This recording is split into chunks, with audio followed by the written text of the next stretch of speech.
आकाशवाणी लखनऊ से प्रस्तुत है प्रादेशिक समाचार।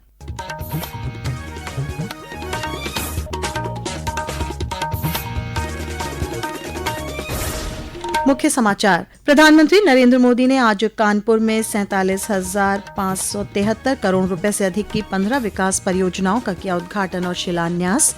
कानपुर मेट्रो के 5 नए स्टेशनों का किया शुभारंभ। प्रधानमंत्री ने पहलगाम हमले में जान गंवाने वाले कानपुर के शुभम द्विवेदी के परिजनों से की मुलाकात। कहा, अभी खत्म नहीं हुआ है ऑपरेशन सिंदूर। सर्वोच्च न्यायालय ने नीट पीजी 2025 की परीक्षा एक ही पाली में आयोजित कराने के दिए निर्देश। और लखनऊ, कानपुर और आसपास के जिलों में बारिश ने लोगों को गर्मी से दी राहत। मौसम विभाग ने आगामी 2 दिनों के लिए राज्य के पश्चिमी और पूर्वी इलाकों में गरज चमक के साथ वर्षा होने का जताया अनुमान। नमस्कार, प्रदेश के समाचारों के साथ मैं श्वेता उपाध्याय और अब समाचार विस्तार से। प्रधानमंत्री नरेंद्र मोदी ने आज कानपुर में 47,573 करोड़ रुपए से अधिक की 15 विकास परियोजनाओं का उद्घाटन और शिलान्यास किया। कार्यक्रम को संबोधित करते हुए प्रधानमंत्री ने कहा कि कानपुर के शुभम द्विवेदी ने भी पहलगाम हमले में जान गंवाई है। उन्होंने कहा कि देश की बहनों और बेटियों का आक्रोश पूरी दुनिया ने ऑपरेशन सिंदूर के रूप में देखा है। प्रधानमंत्री ने कहा कि ऑपरेशन सिंदूर अभी खत्म नहीं हुआ है। हमारी बहनों बेटियों का आक्रोश ऑपरेशन सिंदूर के रूप में पूरी दुनिया ने देखा है। हमने पाकिस्तान में आतंकियों के ठिकाने घर में घुसकर सैकड़ों मील अंदर जाकर तबाह कर दिए और हमारी सेना ने ऐसा पराक्रम किया कि पाकिस्तानी सेना को गिड़गिड़ाकर युद्ध रोकने की मांग करने पर मजबूर होना पड़ा।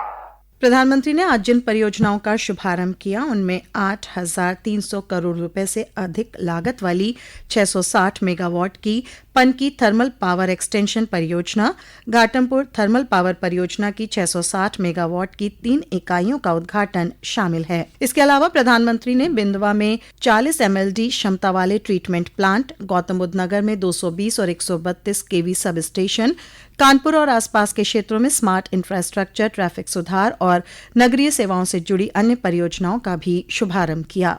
प्रधानमंत्री ने 2,120 करोड़ रुपए से अधिक की लागत वाली कानपुर मेट्रो रेल परियोजना के चुन्नीगंज मेट्रो स्टेशन से कानपुर सेंट्रल मेट्रो स्टेशन खंड का भी उद्घाटन किया।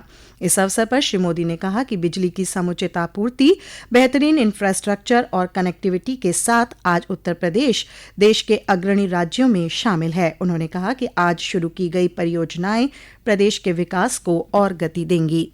हमारी सरकार यूपी के 150 से ज्यादा रेलवे स्टेशनों को अमृत भारत रेलवे स्टेशन के रूप में विकसित कर रही है। यूपी पहले ही देश में सबसे ज्यादा इंटरनेशनल एयरपोर्ट वाला राज्य बन चुका है। यानी हाईवे, रेलवे और एयरवेज यूपी अब हर क्षेत्र में तेजी से आगे बढ़ रहा है। साथियों, हम यूपी को औद्योगिक संभावनाओं का राज्य बना रहे हैं। प्रधानमंत्री ने कहा कि देश के आत्मसम्मान के लिए आत्मनिर्भर होना जरूरी है। उन्होंने कहा कि उत्तर प्रदेश डिफेंस सेक्टर में देश को आत्मनिर्भर बनाने में बड़ी भूमिका निभा रहा है। ऑपरेशन सिंदूर में जिस ब्रह्मोस मिसाइल ने दुश्मनों को सोने नहीं दिया, उस ब्रह्मोस मिसाइल का भी नया पता है उत्तर प्रदेश। भविष्य में कानपुर और यूपी भारत को डिफेंस का बड़ा एक्सपोर्टर बनाने में सबसे आगे रहेंगे। यहाँ नई फैक्ट्रियां लगेंगी, यहाँ बड़े पैमाने पर निवेश आएगा, यहाँ के हजारों युवाओं को रोजगार के अच्छे अवसर मिलेंगे। यूपी और कानपुर को विकास की नई ऊंचाई पर लेकर जाना ये डबल इंजन सरकार की पहली प्राथमिकता है।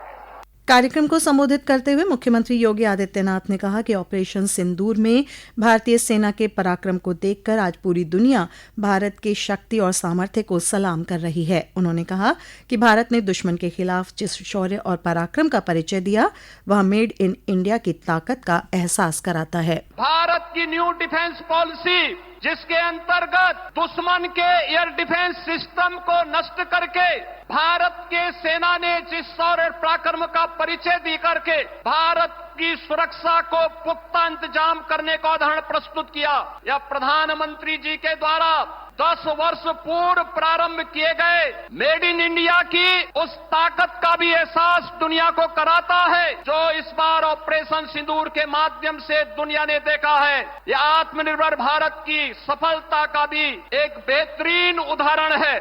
कार्यक्रम के दौरान श्री मोदी ने आयुष्मान वय वंदना योजना, राष्ट्रीय आजीविका मिशन और सूर्य घर मुफ्त बिजली योजना के लाभार्थियों को प्रमाण पत्र और चेक भी वितरित किए। प्रधानमंत्री नरेंद्र मोदी ने कानपुर में पहलगाम आतंकी हमले में जान गंवाने वाले शुभम द्विवेदी के परिवार से मुलाकात कर अपनी संवेदनाएं व्यक्त की।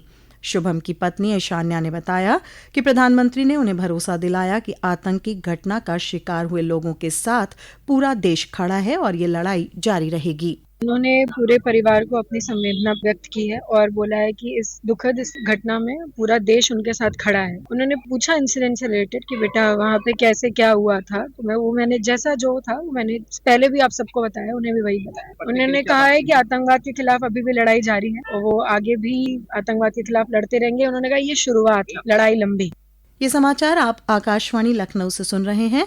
ताज़ा समाचार जानने के लिए आप हमारी वेबसाइट newsonair.gov.in पर लॉगिन कर सकते हैं। इसके साथ ही आप प्रादेशिक समाचारों का ये बुलेटिन हमारे YouTube channel news on AIR Lucknow पर भी सुन सकते हैं। ऑपरेशन सिंदूर की सफलता से उत्साहित संपूर्ण राष्ट्र भारतीय जवानों के शौर्य और साहस को नमन कर रहा है।